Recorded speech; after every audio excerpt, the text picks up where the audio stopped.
Hello everyone, I hope you're all well. In this video we're going to analyze an electric scooter that I've tested in real life conditions, so I'll be able to give you an even more in-depth analysis than in previous videos. Honestly, it's a scooter that costs just 300 euros right now, and I think it's one of the best deals you can get at that price. So, in this video I'm going to take you through the ES80 from Aovo step by step, and make sure you stay until the end of the video, because I've got a few announcements to make, and I think they'll be of great interest to you if you're thinking of buying an electric scooter and want a model that's reliable, efficient, but not too expensive. In short, I think this video will be the most interesting on my channel because it will reach a wide audience with a product that is, as we'll see, excellent. So in this video, you're going to discover an electric scooter that's sure to change your life, nothing less. So are you ready? Let's get started. From an aesthetic point of view, the Es80 electric scooter is a fairly classic scooter, but one that's taken care of in every detail, especially the wiring and the motor at the front. Despite its low cost, the quality of manufacture and finish is just excellent. So in that respect, it's a real pleasure. Of course, I'll put some pictures on the screen so you can judge the aesthetics for yourself, but overall I think this is a very nice machine. Now let's talk about what you're probably most interested in, the machine's performance.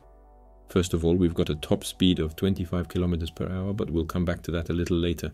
There's a motor in the front wheel that develops up to 350 watts of power, which is theoretically more than enough for everyday use, at least in town. Of course, there's a headlight at the front and a brake light at the rear that flashes when you brake. We've also got reflectors on both sides of the scooter to really enhance visibility, especially at night. Regarding the battery, we've got a 36 volt 10.5 ampere hour battery that theoretically offers 30 kilometers of autonomy, but we'll come back to that at the end of the video. The scooter weighs in at just 12 kilograms, which is a major plus point, making it easy to handle and take with you wherever you go. The maximum authorized load is 120 kilograms, which is quite high for a compact scooter like this one, but overall it's still the norm, because on average scooters have a maximum load of 100 or 120 kilograms.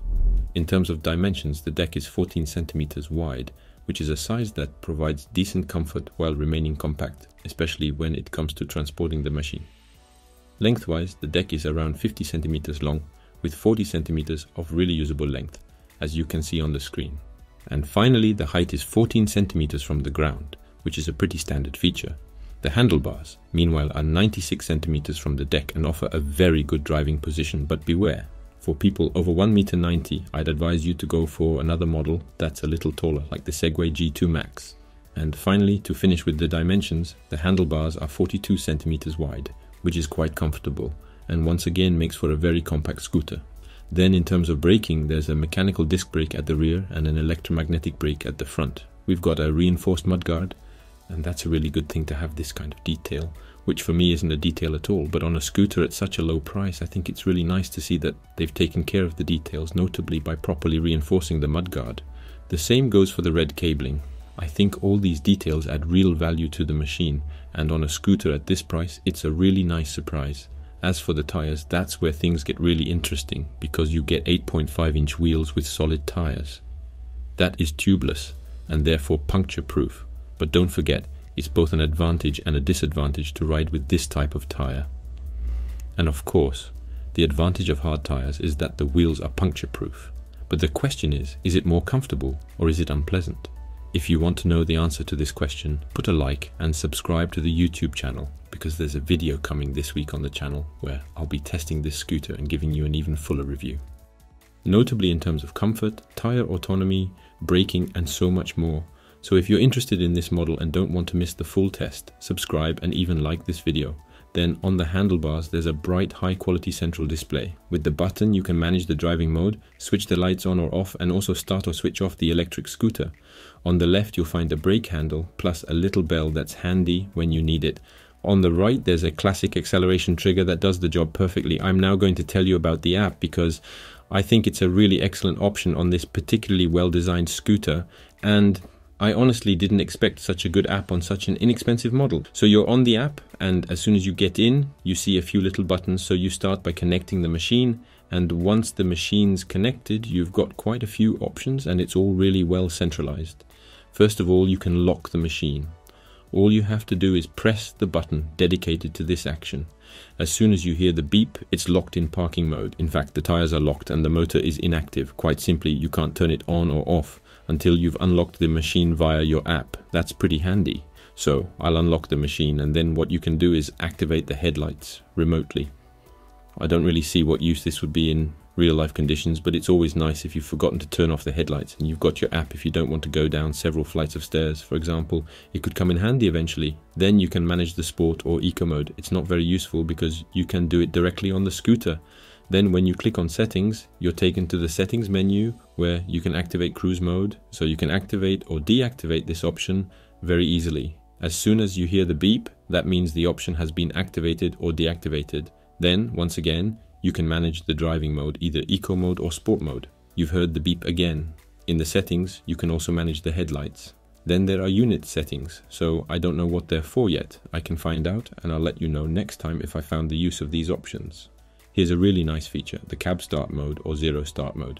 In zero start mode, you're on the machine. You press the accelerator trigger and the scooter starts immediately.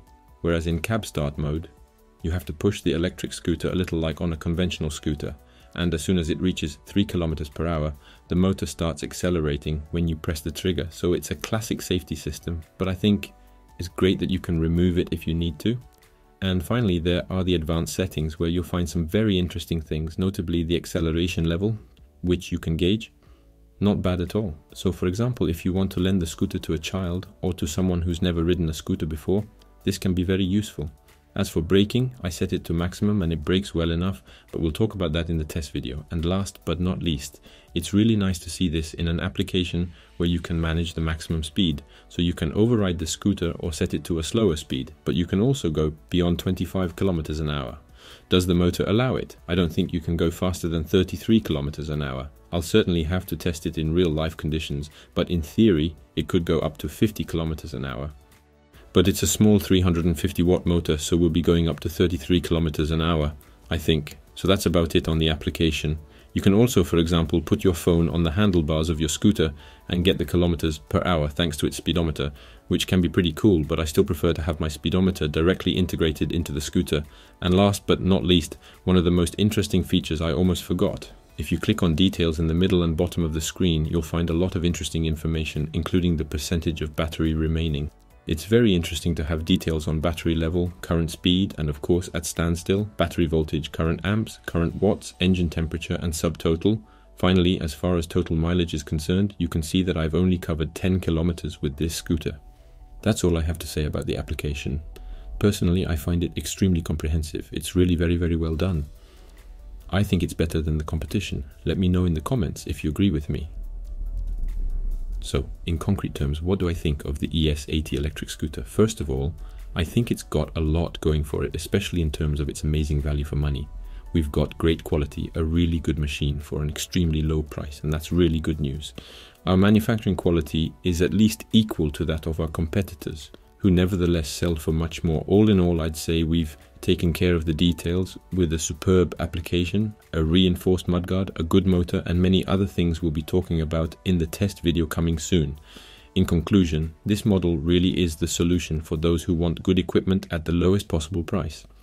It's really an excellent scooter for the price, and if you'd like a much more in-depth review, particularly of its range in real-life conditions, which is a very interesting subject indeed, but also of its riding comfort thanks to its solid tires, the quality of its braking, and its value in the mountains, then subscribe to the channel and like this video so you'll get all the notifications for future videos.